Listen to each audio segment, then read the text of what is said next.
Bae, What's going on?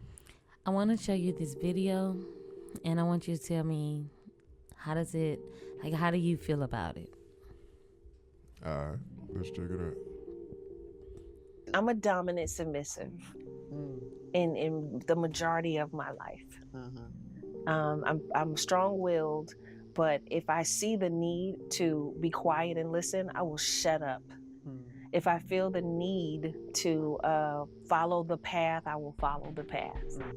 But if I don't, feel moved by something, I will make my own way. I will follow my own path. I have to be moved, and that's with everything. So I appreciate the time when I actually can submit. Now I've learned with grace and age that I cannot submit until I can see that I can submit. It can't just be words. It can't be an action. This is how you guide your relationship. It has to be fair, firm, and consistent. To anything? To whatever? No. I'm Boundaries still here. You trust to. Yes. I want to be able to close my eyes while you drive. I want to be able to sleep while you, maneuver. I want to be at peace. That's important to me. All this whole life has been about me finding and maintaining a certain level of peace. So I need to know that you are who you say you are, even when nobody's looking. I need that. I'm a dominant. Okay, so what do you think? So I think what she's saying here is basically, in so many words, she's saying that she's a normal woman. Which I mean by that is like, she said, I'm a dominant submissive. And it's like, first of all, what is that? First of all, anyway. But basically you're saying you're a normal woman because she said, I want to be able to submit, but I'm still here. Which means like, I want to be able to submit if you have a good idea and I can see the idea, I'm going to go with you. But if it's not a good idea, then I'm not going to follow you, which that's a normal human being. like if I'm giving you an idea, it's like, so all that, you don't have to add in the submissive part. Or whatever. It's like you just being a normal person. Like that's with anything. If y'all both agree on the idea, y'all gonna do that idea. And if y'all don't agree, or if I agree and then you don't agree, you just don't do it. So all this extra stuff you putting around it, you just literally just told me you a normal human being. But I wonder, why is it when accomplished women, especially accomplished black women, why does the conversation of whom they will let dominate them and under what circumstances is the domination acceptable to you?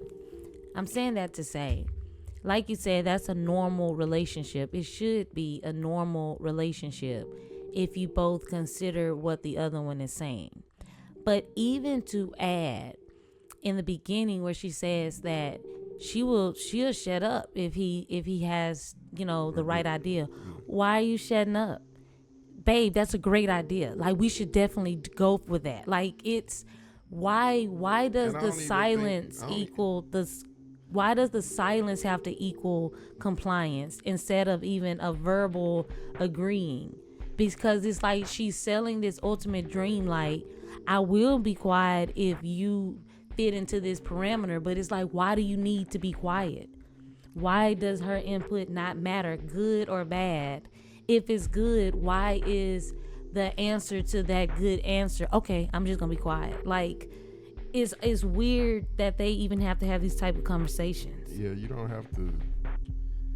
That's even normal human stuff. Like, if somebody give you a good idea, you gonna be quiet because it's like, all right, let's do it. I don't even think you'd be quiet, but even that, every time you say something, yeah, but I'm saying every time somebody agrees with something, even the agreement itself is not silent. But even in a sense that, why does the compliance equal silence? Why can't the compliance equal more information, talking about how we gonna play it out? Yeah, that sounds like a good idea. Encouraging about the idea. What is this obsession with humbling of black women or telling them that they need to be quiet? Even when she says, That even sounds stupid anyway. If I told you, baby girl, a good idea, and I say, this good idea is gonna make us $50,000, and you just look at me and be quiet, right? I'm gonna be like, you don't like the idea? What's going on? What's going on? I don't understand why that was the ultimate prize. She thought was like, yeah, and that'll make me be quiet. Like, if I can trust your lead. Even when she says, she'll get in the, if she can ride in the passenger seat with her eyes closed, once she feels complete at peace with the man and really trusts his leadership. She used the analogy of getting in the car with the eyes closed. Rather or not your eyes are closed, once you get in the passenger seat, you are literally submitting to the authority of the driver. You're taking their word that they're going to get you where you need to go. Whether it's a bus driver or an Uber driver or a pilot, you have to trust in them because they're the only one that's driving. But at the same time, that doesn't mean, even if you have complete trust in them, that doesn't even mean you're supposed to get in the car. I'm using this as figuratively like her. Still doesn't mean you have to get into the car with your eyes closed. Whether or not he's a good man doesn't mean that he won't make mistakes. And some mistakes can be avoided if you were a vigilant passenger. And part of being a good passenger is like, hey, the turn is coming up. That's not taking away from his authority to drive when you're helping to assist you guys to have the same destination. To me, it just seems obsessive at this point. How many times do these women have to audition for a husband to let them know, regardless of my accomplishments, regardless what I have done to get fame, notoriety, awards and money, I'll still let you dominate me? Because you can't submit if somebody is not dominant. You're literally submitting to the authority of the whatever is in authority, and you submit. They're dominant at that point. They make the decisions. So what is this obsession with, no matter how famous they get or rich or smart, or even think about all the black women who get degrees, and some men will use that as a slur. Like, yeah, they wanted to go get an education instead of being a wife.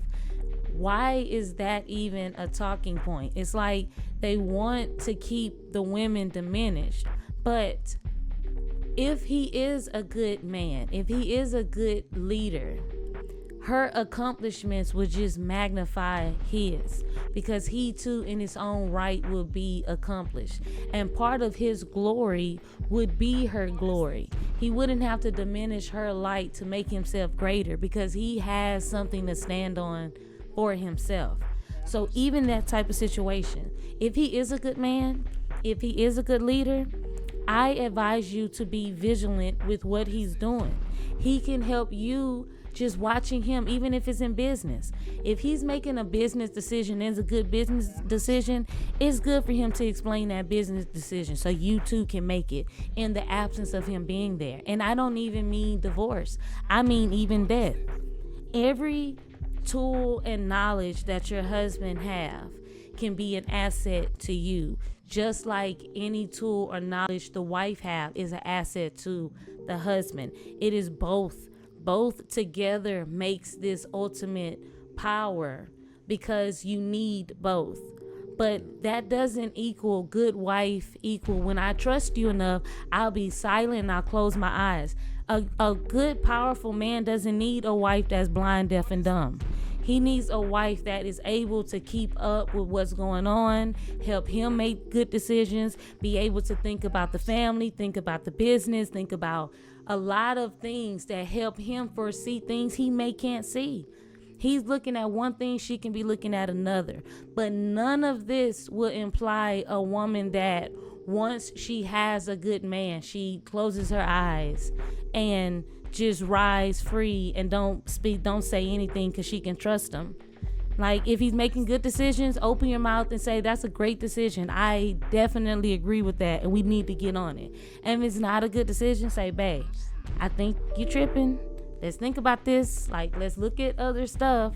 But either way, her silence shouldn't be the ultimate winning selling point in how I'm going to be a good wife. Yeah, I think she's saying the word submissive, and she automatically think, oh, if I say submissive, that means I'm going to get a man. But at the same time, he ain't going to want you to just shut up. He wants you to speak your mind, tell me how you feel about it, and then we going to put it together. You take the two minds, you put them together, y'all come up with a better idea. I might have thought of something, and then you found a hole in what I was thinking about, you filled it in, and now we got a perfect plan. I can't just say something and then you just be quiet and don't say nothing. Yes, because the other decisions he make are good decisions. You know, it's like, well, every decision won't be. And sometimes, and I understand she did put the caveat in there that sometimes if she doesn't agree, she's going her own path. It shouldn't even be like that, because the type of man that she's talking about, if something that she doesn't agree with, it wouldn't end up in her going her own path. Yeah. Because he should be reasonable enough to reroute. And I feel like you shutting up. If you shut up and you gotta shut up a bunch of times, that means y'all just not meant to be together. Because y'all don't think alike. So if every time he say something, you gotta be like, man, I need you to go in and be quiet because I don't want to argue. That means this is a toxic relationship and y'all just don't need to be together. You shutting up. Basically, you shutting up means that you with some man that you don't like, but you want a man, so you're going to just shut up and just do whatever he's talking about. Or she's even selling it to the man that she has the capability of shutting up once he proves himself. And my thing is, why would that ever be necessary? Good or bad? Why would that equal her silence is my thing. Why would you have to shut up? That's it. Like, that's the whole point. So if you're a charlatan, it's good to just go in there and start off being a man of your word to make her close her eyes and you can take all the money in her bank account. It never should be a point, like I said, good or bad, that she would think that a selling point would be, once I know that you're a provider and reliable, I will be quiet. Because she shouldn't even want a man who don't want to hear her voice. He shouldn't have a problem with you talking. He shouldn't have a problem with being around you. And why is it almost equate that every time a woman talks, she's nagging? And women, if you are shutting up, I ain't gonna lie, most relationships, because I'm a man and I know men, you gonna meet more men to where you're going to have to shut up, because I know men and they are dumb as hell. So a lot of them are dumb as hell. They gonna say some dumb things, and in order for you not to argue, you're gonna have to shut up, because he just said some dumb ass shit. Like, you just said something real stupid, and you got a stupid idea. They always got dumb ideas. That's why I ain't got men friends now. Because real talk, they always got dumb ideas, and they brain ain't developed at all. So you gonna find some men, you gonna find more. I'm gonna say like 8 out of 10. You gonna hear some dumb ass ideas. And if you want to just have a man in your life, you gonna have to shut up 8 out of 10. But you not looking for the 8. You looking for the 2. Right. All right. So just tell them how you feel. Like, no, that idea is stupid. You sound stupid. I just gotta be real. Just be real with yourself. And then after that, you keep doing that to the 8 out of the 10. You gonna find the 2. And then when you start talking, and that 2 out of the 10 start talking, and you like, man, I agree with almost everything you talking about. That's the one you looking for. And I think Jill Scott would say that she is talking about the 2% when she's talking about this silence. But I'm still not over the fact that shouldn't ever be wavered anyway. Regardless, he's a great man making great decisions. It should never come at your silence. If he is making good decisions, why does that equal you being quiet? Every time a woman talks, she's not going against her husband. It's almost like only talk when it's necessary to say something. It's like, what type of relationship is that? When it's a good idea, y'all talk about that good idea. Exactly. That's something that's still not anything to go. And then what person in general, man or woman, what person would hear a good, because we have to look at marriage like a business contract. Who hears your business partner making a very smart decision that will ensure the longevity of the business, which also ensures the continuation of your family because they have all their needs met with the resources that you get from this business? Who goes against that business partner? Why would you be like, no, I don't think you should do this deal that's going to get us millions of dollars that has no downside? It wouldn't happen like that, because once you hear it out, it's a great decision. You both agree.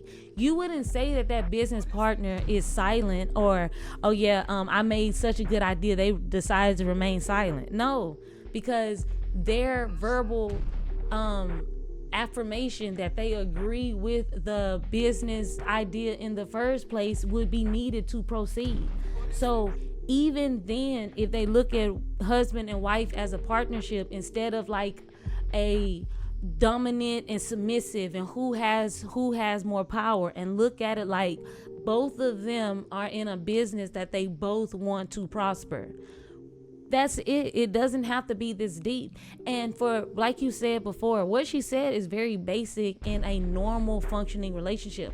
On the man's side too, he should be able to go along with his wife's plan if it's beneficial to the family, it doesn't hurt anybody, it's going to make you money or spiritual or understanding, whatever it is. He should be open-minded to hear his wife out. But they'll never say he's submitting to his wife if he goes along with her idea. I'm paying for car insurance. This is a real story. I'm paying for car insurance.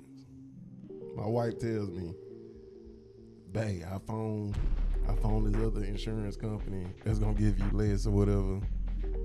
I trust her, so I'm not even double checking what she's saying. I'm just like, all right, whatever. I'm doing something else. I'm not even paying attention to it. 2 hours later, like 2 hours later, all of a sudden I'm paying lower for car insurance. And I ain't try to get in her business or see like, are you sure this you sure this ain't a scam? I ain't say nothing. I was like, all right, do it. It is what it is. And then all of a sudden I'm paying $100 less on car insurance. If I wasn't thinking about car insurance, and then she was. And I let her make the decision, and she said she was looking up something. I said, all right, bet. And I tried to show him. So even then, I even tried to show, because I was excited about the savings. I was like, whoa, look, we have all of the same packages, and we're saving more money. This is amazing. And I think I was playing the game, and I was like, just do it. I don't need to see it. I trust you. Do it. And it's the same, another analogy. This is just an analogy. This ain't a real story. Let's say I wanted to be a farmer or something. And I tell my wife, I want to be a farmer. And she say, that's a good idea. All right, cool. I'm going to go plant these seeds tomorrow in the dirt. So I go to the dirt, I plant the seed, right? And then she just staring at me plant the seed. The next day it don't grow. And I'm like, man, why is the seed ain't growing? And then she tells me, well, I was being submissive. I didn't want to say nothing, but this plant don't grow if you don't put purified water on it or something. I'm gonna look at her and be mad. I'm like, why didn't you tell me that when you saw me planting the seed in the dirt? I didn't want to tell you you was being wrong, because I had to let you. You the man. You had to make the decisions. I'm gonna be mad. So, but the 8 out of 10 gonna be like the 8 out of the 10 is gonna say, The 8 He out of could 10. be planting the seed, and then you tell him you need purified water, and he gonna say, "Be quiet, woman. I know what I'm doing." Or they ain't gonna act like they know what they're doing. And then because the 8 out of 10 want you to be wrong also. And then he gonna come back the next day after when he told you to be quiet after saying he needed purified water. He gonna come back the next day and say, "I got an idea. I need purified water." Yes. And he ain't gonna give you no props or nothing. He gonna act like you never said that. And you gonna have to be quiet. But yeah, let me Because tell you with the 8, they want to be, if he's wrong, he wants you to be wrong. He wants you to go along with the wrong decisions, because the men who are making right decisions don't have a issue with some quote unquote submission, because in real life submission translates to cooperation. You agree with it, you're gonna go along with it, because you is like he said, he knows that I'm not about to switch the insurance company to cost him more money, and he knows that based off of our relationship. So he can take my word for certain things. Now if I tell him something is to the left, he may not turn. He might look to the right and to the left to see where it's at, because I'm bad at directions. But what he knows I'm right on, it's like he can trust me in those things. The stuff that I'm wrong with, the directions, he might double check before he heads in that direction. But either way, all of that is needed in a person, because every wrong decision isn't malicious. So if he made mistakes before, that doesn't mean that you can't ride in the passenger seat with him. And if he's never made a mistake before, that still doesn't mean you have to ride in the passenger seat with your eyes closed, because you might be able to tell him, watch out, somebody's about to run in front of the car, or watch out, somebody's coming from the right. He may not see what's coming to the right because he's looking to the left, because there is a fire on the other side of the freeway. There's a lot of situations that having your eyes open is even beneficial to everybody that's in the car. And you being blind, deaf, and dumb should not be the ultimate signal that you have a submissive wife. The ultimate goal is to have a cooperative wife, and cooperate to the point where y'all are so much in cooperation with each other that when she does not cooperate, you know there's a problem. She's normally laid back about stuff that's insignificant. She doesn't care if I do, but the stuff that she's like, no, I don't like that, then you know, okay, well, I don't, maybe we need to talk about it, because she's not usually like that. So do I think you should be a disagreeable woman and just cause havoc and issues just because, and to nag? No. But do I also think that your silence means that you're a good wife? No. Because if your husband is an alcoholic and he tells you to go to the gas station and go get me a bottle of liquor, and he does that 2 or 3 times that day, you're not a good wife because you submitted to him and obeyed and went and got him the liquor. You're a good wife when you say, no, you need to get rehab. I'm not helping you kill yourself. I'm not about to do that. The same with somebody with bad high blood pressure. Nobody would say that a wife who have a husband with high blood pressure and she continues to cook food that he should not eat, and he wants it so she cooks it, nobody would say that she's a good wife when he gets a stroke because she continue to put the food in front of his plate on the table in front of him. And you can't look at his history like, well, look, he was a good man, he provided for me, he never cheated on me, he was real supportive of me, so if he asks for this food, if he tell me to make this food, I'm gonna make this food. No, you're supposed to have discernment in all things, and that requires you to have your eyes open for the ride. If he's a good man, part of the vacation, part of the drive is to keep each other company. That is the ride. So if you want to look at the car as a journey for the husband and wife and what destination they want to go to, and imagine the vacation is the end result, the end goal that you want to go be at with your mate. You want to be awake for the ride. You want to be like, look at this on the side of the road. This is funny. Let's eat here. When me and my husband travel and we're in a car for long distances, I'm not asleep. I'm up. We talking. I'm helping him stay awake. We gonna talk like we talking right now, because that's the reality of it. So that's the part that annoys me the most, that thinking that a silent woman is something that is earned, when a husband should never want to diminish his wife's voice, her light, what she has to offer. He should always want to magnify her light, because he's getting the shine is on him too, instead of looking at it in a competition or adversarial way. And that's the way it's kind of set up. Like, why does it have to be either or? Why does one have to be shutting up for the other one to lead? Why y'all can't just enjoy each other? Jill Scott, you just said that's what you are. You are a person that's gonna speak your mind when it ain't a good idea, and if it is a good idea, you gonna go with it. Which is any normal person. Yeah. When you go to buy a car, if they give you a good interest rate, they selling you a good car, you going along with it. You're not submitting to the car to the car salesman. Yeah, so You're just agreeing with it because that sounds like a good deal. So Jill Scott, you really just lied. You ain't a submissive woman. But she said a dominant submissive, so she let you know she's. Yeah, so she's making up. That's two different things. Exactly. It's like an oxymoron. What is a dominant? That's exactly why I said, "What are you talking about?" Yeah, it's an oxymoron for sure. Those are two different definitions. It's like she's trying to appeal to both audience. She knows that she has a woman audience, but she's advertising herself for a man. What are you talking about?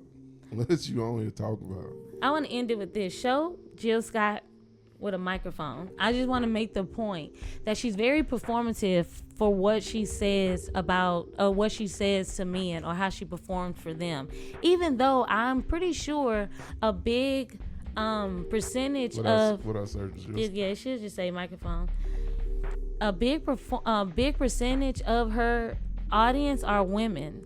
I'm sure. I could be wrong, but I think it is. So why is she on stage doing this? What's she doing? Something you don't need to see. Close your eyes. It's not for you to see. Oh, Lord. Like, this is what I'm saying. Who do you think is in her audience that this is for? Is the men coming to see her? Or so you're just on stage?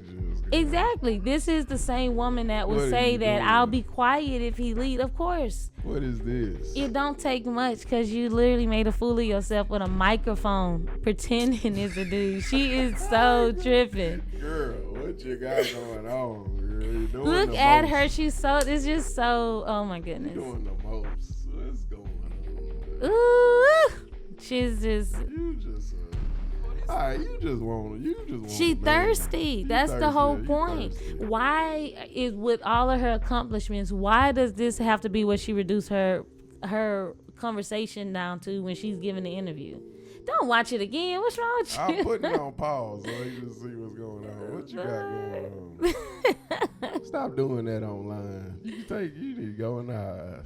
Yeah, she's tripping. She's just extra. It's just like, this is pick me behavior. You just thirsty at this. Exactly. Just some thirsty. Just to say I'm a dominant submissive. You ain't. What are you talking about? You just making up stuff. Trying to act like you smart or something. You just said two different terms. I got two different definitions. The opposite. Because she wants to appeal to her woman audience, but she also has to advertise herself so she can have a man come in her life.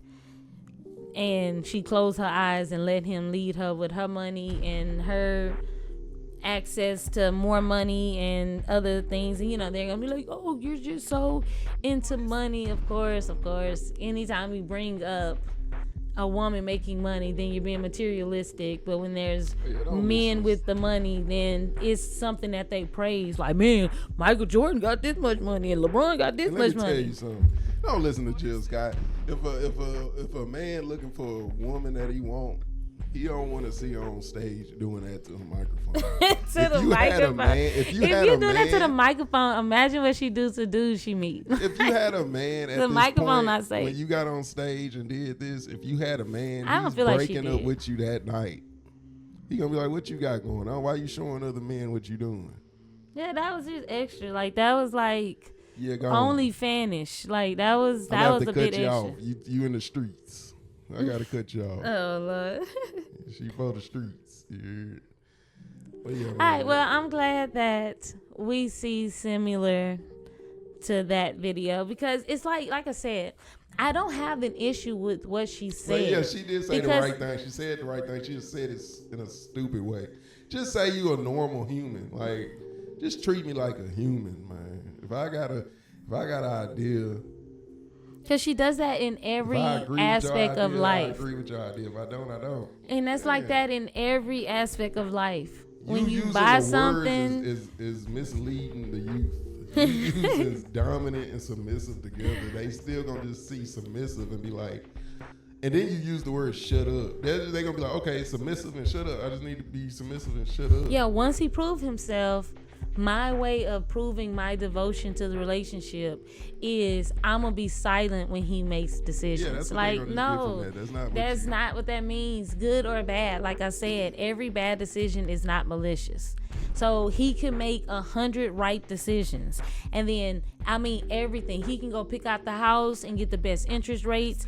He made sure that he did the most thorough inspection. He could do all that stuff and make a wrong decision by, I don't know, buying a product that was recalled. It could be something that simple, like, oh no, babe, don't bring that here. You have to return that. That's been blowing up in people's houses. He didn't know that when he bought the product, but you may know that because you have that knowledge that he doesn't have. Either way, the compliance doesn't equal silence. That's the whole point that I'm making. Yeah. That it shouldn't be one or the other. That I'm going to speak up if I feel like you're leading me astray. But other than that, I'm just going to close my eyes and just be along for the ride. No, I think that you need to be very present for the ride. I think you need to be vigilant. I think you need to have your eyes open. You need to be looking at GPS maps so you know where y'all going. And you can let him know that might as well get off exit here because up ahead there's an accident and it's delayed. So just ride the feeder till we pass the accident. And that's still not stepping over his authority. That's still not... Just be normal. That's their version of normal, I guess. Women, listen to your inside voice. If your inside voice say, some bullshit, you need to let it be known. And speaking up on it doesn't make you a dominant. Yeah. That's the thing too. That doesn't make you dominant. You just speak in your mind. You're just unhuman. Just like you speak up every day of your life when you're making other decisions in your life about where you want to go, what insurance company you want, what mortgage rates you gonna pick, how you gonna go to work, what time, what route, whatever. All of those decisions you have to take place as an adult, and you have to be in it. You're present. And if somebody on the other end of this transaction makes a good suggestion, you're not submitting to them by following their suggestion. If my mechanic say, look, I think this is messed up, but you might as well change this out too, and I trust that mechanic, I'm gonna be like, yeah, go ahead. Like, I don't know what that stuff means. So if you think it, not, of course, am I going to do that to any mechanic? No. But if it's one that I trust, then I would be like, yeah, I'm not submitting to him. I'm not submitting to the mechanic. I'm just agreeing with the transaction because it sounds legit. The same with your husband. They attribute submission to things that are just adults compromising, adults who agree with the situation. Like the Bible says, can two walk together unless they are agreed? You can't even walk alongside somebody unless y'all already agree what direction y'all going. You going here or you going here? Then we can walk with each other while we talk. But we can't even walk and talk unless we agree on the destination. That doesn't mean either one has to submit. That just means that they just agree on the destination. That's it. That's all.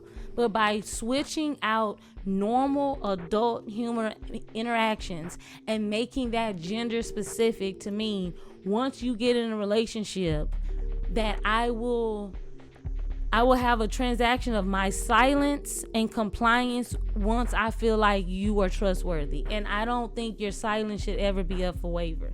I think that if you agree, you need to verbalize your agreement. Tell him that's a good idea. I love that idea, babe. That's gonna be a very good thing for us in the future. And if you don't agree, speak your reservations. But neither or. Basically, I don't think the next step should happen in the family without your verbal confirmation. That's what I think. I don't even think he should be out making decisions for the family. Now, if he want to be out and decide what he want to eat that day, or buy groceries and not include you because this is what he wanted, fine. But I'm talking about something that literally defines the family and actually matter. And under those circumstances, I don't think that I don't think it should continue without her verbalizing she agrees. So that's all I'm saying. And those type of conversation is so tiring. And I hope that if this does continue, that the women start to notice how often it comes up when black women are accomplished. They have to have the conversation on whom they will submit to and under what circumstances. And I just want to know why. What is the point of these conversations? Like, the average audience of Jill Scott is not trying to date her. So what is the point of them telling us what type of man she would submit to? And why is she on stage with the microphone? Yeah, These are questions. These are questions that I would like answered. That's loser behavior that you're doing on that stage right now. And if it was R. Kelly humping the microphone. Good. Look, the 8 out of 10, the 2 out of the 10. The 8 you like done lost them too by putting, the 8 like it, the 2 gonna be like, all right, I don't want to holler at her. She on the microphone doing the most. I go get another one that ain't doing all that. All right. So. All right. Well, I'm gonna go find another video. Then you tell me what you think. What y'all think about this? Yeah. What y'all think about this? What Mojo knows. She did it again. She told y'all how she feel. And y'all put it in the comments. Y'all think we hating on her, or do y'all think we just doing the right thing and putting the right ideas through the airwaves, through the YouTube, through the speakers? You know what I'm saying? We really doing this for y'all. All the women out there that don't know no better, when you know better, you do better. Oh, my goodness. Now you know. But yeah, Mojo knows. She told you again how she feel. And y'all leave it in the comments what y'all think about this. And we out. Oh, like, comment, subscribe, do all that. Please. We really appreciate that. And we'll be back at y'all with some more videos. Baby girl, she really got something good going here. Oh my goodness. she really doing this for y'all. She really doing it. But yeah, we'll see y'all in the next video, man.